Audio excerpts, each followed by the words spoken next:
everyone, welcome back to Juicy Things podcast. We're your host, Jaicob, Feliz. And I'm Heather Maldonado.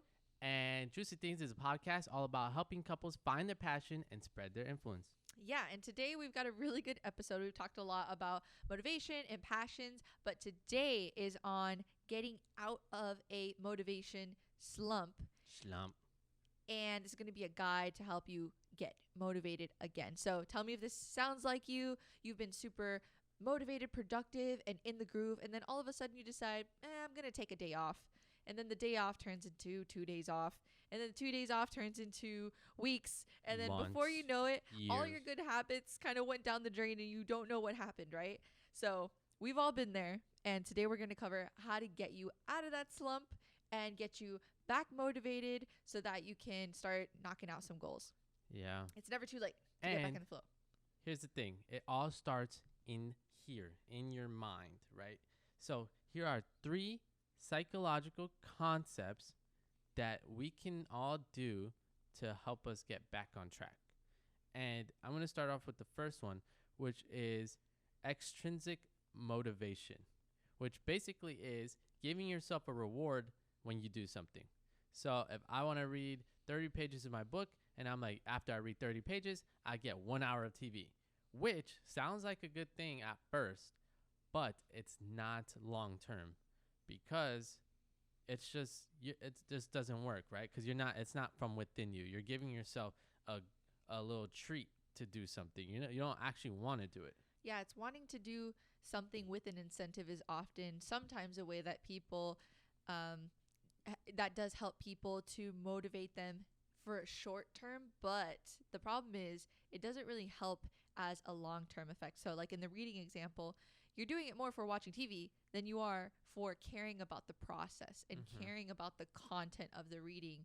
So that's actually detrimental to the habit itself of reading. Yeah. Here's, I guess, a pretty good example of this, right? So you're at a job you hate, and we talk about this all the time because it's such a relatable example, but You're at a job you really hate. And I'm talking about you really hate, not that you can bear it. Like you actually want to quit. You might quit within the next month or so. And right before you quit, your boss is like, hey, I'm going to give you $50,000 bonus, right? $50 raise, $50,000 raise, right? So is that going to be enough for you to stay at that job? Me personally, if I really hate this job, that's just not enough, right? That extra $50,000 is not a good enough incentive for me. It's not going to motivate me anymore. Yeah, or to even play the devil's advocate, even if you're like, oh, yeah, 50,000 does sound like a really great bonus.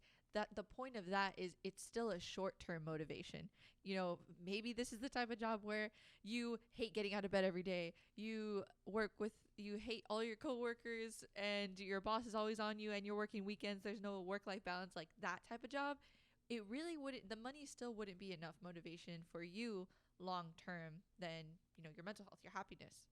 Yeah. So what we need is, instead of extrinsic motivation, we need intrinsic motivation, which is the opposite of that. That is coming from within, something we want to do just because we want to do it. And it's kind of like, well, how can you do something you want to do if you don't want to do it? So on that topic. Yeah, on that topic, that's all about internal self-control. You can start feeling that way when you feel like you have the choice to do something. Yeah, when you feel like you have the choice, the control over your life, not only does it help you feel more empowered, but it does help you achieve your goals too. Because, for example, there are people that have this external view that say, it's the economy, it's my boss, it's the people around me, and they don't want to take responsibility for the situation that they're in. That is the opposite, right? So you want an internal sense of control.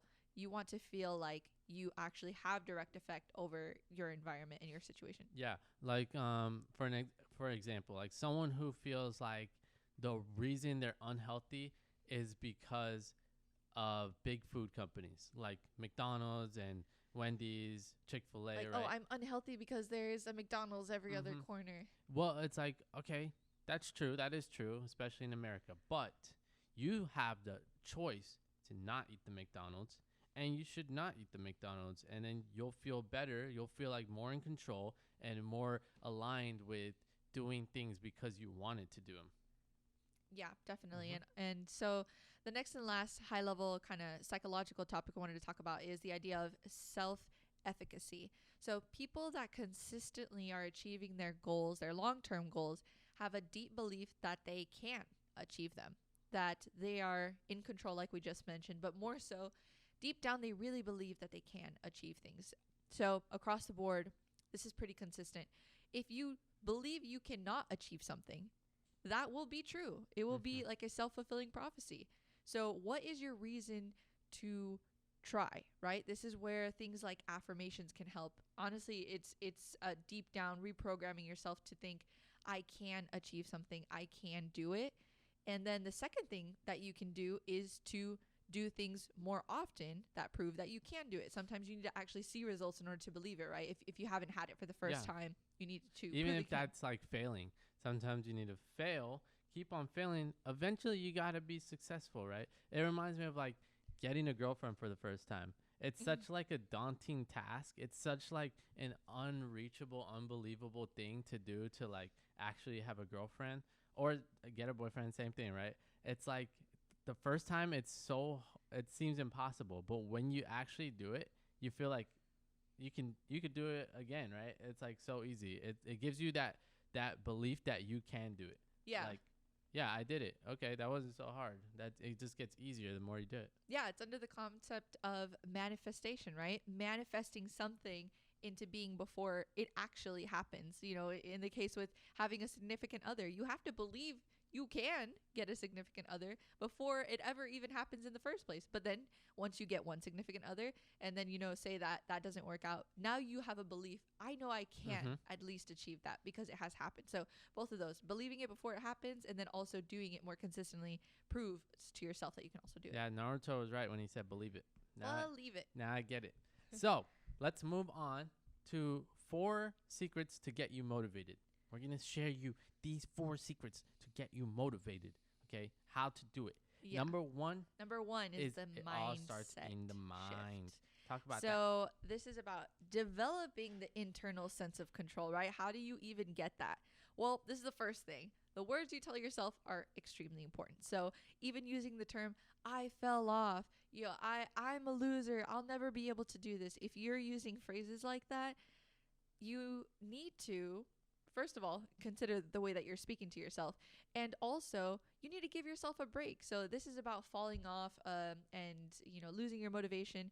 So for whatever reason that you fell off of your good habits, you need to give yourself a break, right? Be compassionate to yourself. Whatever time that you use to rest or recover, however long that was necessary to you, it was necessary. It was not because you're lazy. It's not because you don't have any more self-discipline, right? You want to take back the control and you decide today you want to start your good habits again or some new good habits.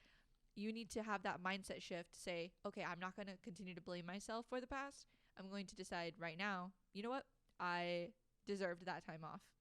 Yeah, and I guess I feel like it's really important to stress that like nothing is random, right? Nothing is random in life. Like some things are random, but actually, for the most part, you know, you can control a lot of the stuff. I'd say like 90% of your life is controllable. So it's more so the mindset shift that if you feel like you're in control, it'll help you make more achievements. Well, actually, I take that back. Even stuff that is random, you can then like you have the choice after to solve whatever that is. So even if it's a random event, you have the option to have the reaction to that. Right. So yeah, I mean, yeah, you control everything. So number 2 is important as well, and that is to do something you like. If you don't do something you like, you're not going to go far with it. You're not going to keep doing it. It's like, why would I eat food I don't like? I'm not going to eat food I don't like. I don't like spicy food, so I would never eat spicy food. Yeah, under that topic too, and it goes back to the idea of doing things for 3 months versus a 5-year span, right? When you're also trying to think about what you're passionate about, this is a really good distinction and a good differentiating factor too. So if it's something you just kind of like, you can see yourself doing it for like a month or two, right? But is this something you're passionate about? Do you see yourself doing it for 3 to 5 to 10 years or something like that, right? That's something you're passionate about. So doing something you like and are passionate about, just make sure those things are coinciding. That will just be a great intrinsic motivation to help you achieve your goals. Yeah, thinking long term. Number 3 is to set ultra easy goals. Start off very easy, because this kind of goes into number 4, which I won't go into yet. But if you have a bad experience, it's not going to end up good. So start off really easy. If you want to work out, maybe try just walking for 5 minutes. 5 minutes is better than doing something you don't like for an hour. It's like, if you don't like weightlifting, don't go weightlifting for an hour. It's better to do 5 minutes of walking or running than to do something you don't like, because you're not going to continue doing that. Yeah, so take it easy. Do small, simple tasks that will boost your confidence, right? Break up your larger goals. Like if you say like, I want to be athletic, right? That's the main goal. I want to start being athletic. I want to be healthy, right? Break that into smaller goals, smaller, more achievable goals. Like maybe I'm eating a healthy breakfast every day, as simple as that. Or I'm eating home cooked meals 5 out of 7 days a week. Even that might be kind of big if you're just starting. So maybe it's 3 home cooked meals a week or something like that, right? So really small, achievable goals, step by step, will prove to you, oh wait, I can do this. Yeah. So, and then the last thing, secret number 4 is to keep your experience positive. So again, if you don't have a good first experience, it's like a first impression, like when you're interviewing for a job, it's like, if you don't put a good first impression, you're not gonna want to do it again. If I went to the gym and then I fainted, like, do you think I'm gonna want to go to the gym again? Yeah. Like, yeah, no. Example, if you have 1 or 2 bad experiences in the very beginning, that could set you up. It's really hard to not only rewind but undo that negative experience associated with that. So if you feel like, okay, if you felt like a failure the first 2 times that you tried to do something, and it's not going to make you want to go back and do it. So not only does it come to doing small bite-sized pieces of things, but also keeping the experience positive and making sure that you're doing small little achievements throughout. Yeah. So that's what we have for you guys today. And that is just getting out of slump and how to change your mindset to do that. Yeah, I hope it helps you guys understand a little bit about the high level psychology of why you are or aren't motivated. Make sure you're being kind to yourself if you did fall off at some point.